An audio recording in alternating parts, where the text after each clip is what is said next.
Hola, ¿qué tal? Un saludo. Hoy veremos cómo pasar de la incertidumbre de saber si tu cosecha estará bien o si te tocará luchar con distintos factores que hacen siempre que se disminuyan las producciones. Todos los agricultores del planeta que quieren tener éxito en la producción agrícola deben tener en cuenta estos factores, y como a nosotros nos apasiona el cultivo de tomates, el primer factor que todos los agricultores deben enfrentar antes de asumir la responsabilidad de una siembra de tomates es la salud del componente suelo y los elementos que se usan para mejorar su estructura. Es el suelo quien recibirá las nuevas semillas al trasplante, y su capacidad para transmitir los nutrientes a las plantas es determinante, porque un suelo en óptimas condiciones generará un sistema radicular sano, y este sistema radicular soportará todas las labores para que las plantas sean más productivas.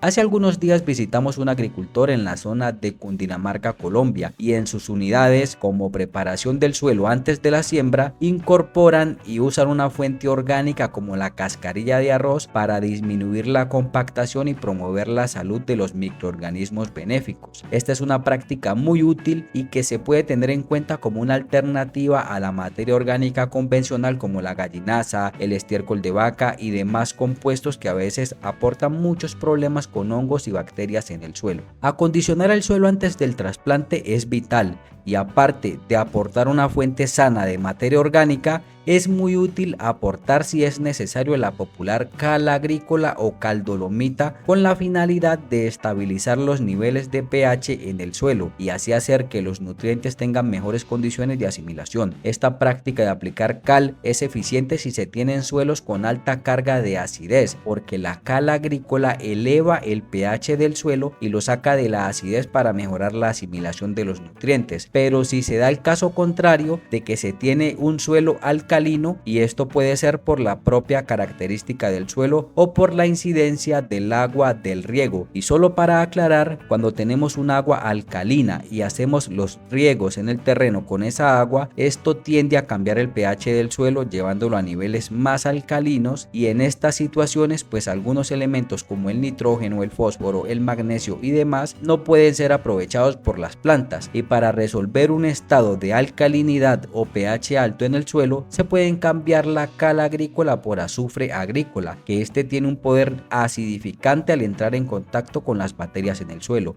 Y ya que hablamos de bacterias, debemos mencionar a los microorganismos benéficos, pues son estos microorganismos quienes pueden solubilizar los nutrientes para su perfecto aprovechamiento por las plantas. Recordemos que entre más variedad de microorganismos es mejor. Y si se preguntan cuáles microorganismos, tenemos en el mercado Bacillus, Trichodermas, micorrizas, Rhizobium, Azospirillum, Pseudomonas y muchas otras especies, tanto de hongos como de bacterias. Estos se pueden encontrar en muchos productos, tanto en conjunto como separados, y podríamos recomendar algunos Bacillus como los que se encuentran en el Nufosol, que es de la compañía Biocrop, o el Alicerce, que es de la compañía FMC. Estos solo son algunos de los que conocemos y de los que utilizamos con frecuencia. Hay muchos más factores que determinan las características ideales de un suelo para producción de tomates, pero si se implementan estas pocas prácticas, ya estaremos adelantados al 98% de los agricultores que no realizan en absoluto estas prácticas de manejo eficiente, y luego se verán los resultados en la cantidad de frutos producidos. Con esto los beneficios son geniales: descompactación del suelo, mayor asimilación de nutrientes, mayor retención de agua, mayor sanidad radicular por hongos y patógenos, y sin duda una cantidad mayor de frutos producidos. El segundo factor que todos los agricultores deben tener en cuenta si quieren tener éxito en la producción de frutos son los requerimientos nutricionales y tipos de compuestos que las plantas necesitan y en cada etapa de su crecimiento. Esto parece algo muy complejo de entender, pero vamos a hacerlo lo más simple posible de entender. Los nutrientes para las aplicaciones al suelo pueden ser granulados, hidrosolubles o líquidos. Estos compuestos no son unos mejores que otros, lo que cambia es su rápida eficiencia en cuanto al tipo del cultivo que se maneje. Esto es químicamente simple. Una planta de tomates requiere nutrición rápida, es decir, que requiere una alta disponibilidad de nitrógeno, de fósforo, de potasio, de calcio, de magnesio, de azufre y de demás nutrientes por su crecimiento acelerado. Por ejemplo, una planta de tomates desde el día del trasplante hasta el día del primer brote floral pueden pasar unos 10 o 15 días, y en ese tiempo los nutrientes que se disponen en el suelo deben pasar por unos procesos que se llaman mineralización y nitrificación, el cual lo realizan los microorganismos en el suelo, y este es un proceso lento al ser de síntesis biológica. Cuando ponemos un fertilizante granulado, por característica estos tienden a ser de liberación lenta, y esto quiere decir que requieren de agua para ir diluyendo y liberando el compuesto nutrimental, ya sea nitrógeno, fósforo, potasio y demás, pero poco a poco. Con esto no quiero decir de que estos compuestos sean malos, pero para el cultivo de tomates, que es de crecimiento tan rápido, no es tan eficiente en cuanto a la velocidad de asimilación. Por el contrario, un fertilizante líquido o un fertilizante compuesto hidrosoluble que viene diseñado especialmente para diluir en agua y aplicar al sistema radicular es un compuesto que está disponible al instante de la aplicación para que los microorganismos en el suelo inicien el proceso de mineralizar y solubilizar los nutrientes para que las plantas los puedan aprovechar. Entonces, en los primeros 15 días del trasplante al terreno tenemos más eficiencia si usamos un fertilizante altamente disponible que si usamos un compuesto granulado de liberación lenta, por lo cual en el inicio de la floración no vamos a tener todo el potencial genético de las plantas. Una recomendación válida es complementar estas dos composiciones de los fertilizantes, tanto de liberación lenta como los granulados y de disponibilidad rápida como los hidrosolubles o líquidos, solo que las abonadas granuladas deben ser un complemento de una fertilización de rápida disponibilidad en el caso de que se deba implementar las dos combinaciones de fertilizantes. Ya en la práctica se vería algo como esto. Son muy comunes los fertilizantes granulados que les denominan fórmulas de inicio y que vienen con una concentración y una composición granular de 10-30-10, concentración de 10 en nitrógeno, 30 en fósforo y 10 en potasio. Hacer una aplicación granular con este compuesto sería el complemento de un esquema de arranque con un fertilizante hidrosoluble con una fórmula, por ejemplo 13-40-13 más microelementos, el cual sí sería un componente de rápida disponibilidad y aparte nos aporta elementos menores súper importantes para la formación de las plantas. Con ambas formas de fertilizantes vamos a aportar nitrógeno, fósforo, potasio y demás elementos, pero si queremos acercarnos hacia una agricultura de precisión debemos hacerlo con fuentes más eficientes y sobre todo de rápida asimilación. El tercer factor determinante y que pocos tienen en cuenta en sus fórmulas de manejo son los componentes hormonales y el manejo fisiológico durante todo el periodo de crecimiento de las plantas. Esto es una realidad tan fuerte que solo los agricultores que lo pueden ver como una ventaja productiva podrán tener picos altos de productividad aun cuando se tengan condiciones extremas del clima. El comportamiento hormonal de una planta de tomates es un fenómeno natural. La incidencia de las hormonas en las plantas hacen parte de todos sus comportamientos como la respiración, la evapotranspiración, el crecimiento, la floración y demás. Una planta de tomate siempre modifica su comportamiento fisiológico por incidencia de una hormona o fitohormona. Estas hormonas vegetales las hay de muchos tipos, de crecimiento y de estrés, y siempre se sintetizan en las plantas por la incidencia del entorno que las rodea, en especial por el clima. Por ejemplo, si tenemos un calor extremo, las plantas sintetizarán un tipo de hormonas que inducen hacia un tipo de comportamiento, en este caso sería el estrés.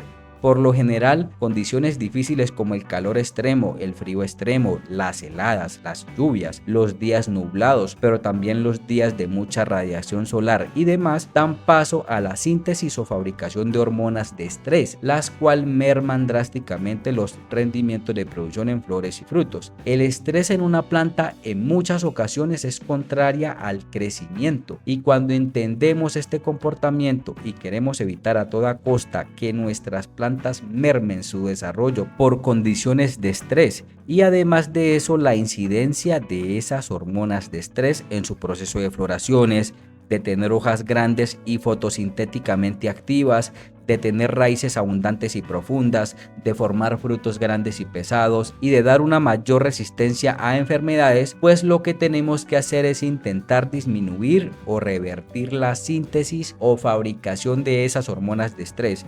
Y hay dos formas. La primera es casi que imposible para el 99% de los agricultores, que es tener unos invernaderos con unas instalaciones tecnológicas que tengan aislamiento total, con siembra directa en sustratos y hasta control de temperatura con monitoreo computarizado para mantener los niveles óptimos de producción en las plantas. Y la segunda opción es usar compuestos hormonales en aplicaciones asistidas, esto para revertir y contrarrestar las condiciones difíciles de estrés ocasionadas por cambios climáticos. Ya dijimos que tenemos dos grupos de hormonas, de estrés y de crecimiento, pues cuando tenemos hormonas de estrés se merman la incidencia de las hormonas de crecimiento, y también aplica al contrario. Si aplicamos de manera asistida hormonas de crecimiento, podemos disminuir la incidencia de las hormonas de estrés y alcanzar más productividad. Y esto es fantástico, porque podemos hacer que las plantas mantengan una muy buena actividad de crecimiento, no tanto como una condición natural con un clima favorable, pero sí con un crecimiento adecuado para llegar a picos altos de rendimiento en frutos cuando las condiciones no son tan favorables.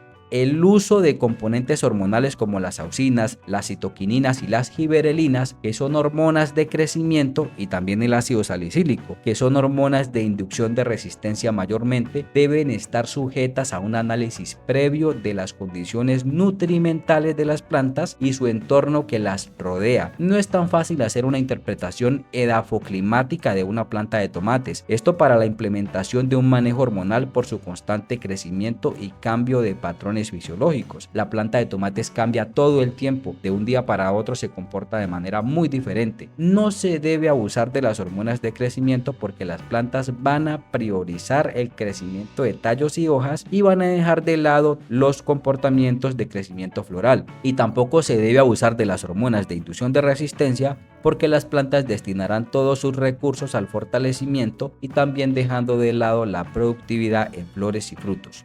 Como pueden ver, todo en una planta de tomates es un constante balance. Lo que sí podemos hacer es una inducción hormonal de inicio para lograr un despegue más rápido, ya sea que tengamos buenas condiciones climáticas o no en el momento del trasplante. En esta situación, la aplicación es foliar de un producto como el estímule, que se compone de las hormonas de crecimiento antes mencionadas. Esto es muy útil, logrando una adaptación increíble al trasplante al campo. Por supuesto, lo podemos complementar con un inductor de resistencia como el Relief para fortalecer su estructura vegetativa, y también un componente desestresante como el Forge. Esta es una aplicación sencilla, solo es mezclar los tres productos en dosis muy bajas, muy bajas, y se aplican antes del trasplante de las semillas al terreno para tener todos esos beneficios. Si quieres saber con qué más complementar estos procesos, espero tus preguntas abajo en la caja de comentarios.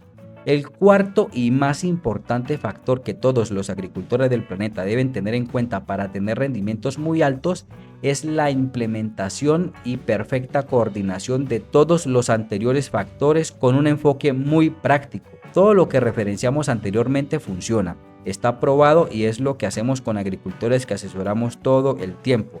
La clave está en cómo organizar estos compuestos para que se complementen entre sí y nos den como resultado las mejores producciones que hemos visto. Lo del acondicionamiento del suelo es vital. Es un proceso que debe hacerse con calma y con mucha organización. También dentro de este acondicionamiento se debe contemplar una desinfección, ya sea química o biológica o ambas, para disminuir el riesgo de hongos y bacterias en el suelo en el momento del trasplante. Estas desinfecciones se deben coordinar con las repoblaciones de microorganismos benéficos para mantener la fertilidad del suelo, y luego de un suelo en óptimas condiciones, los aportes nutricionales oportunos y eficientes nos darán la posibilidad de aprovechar estos compuestos para la formación estructural y producción de frutos.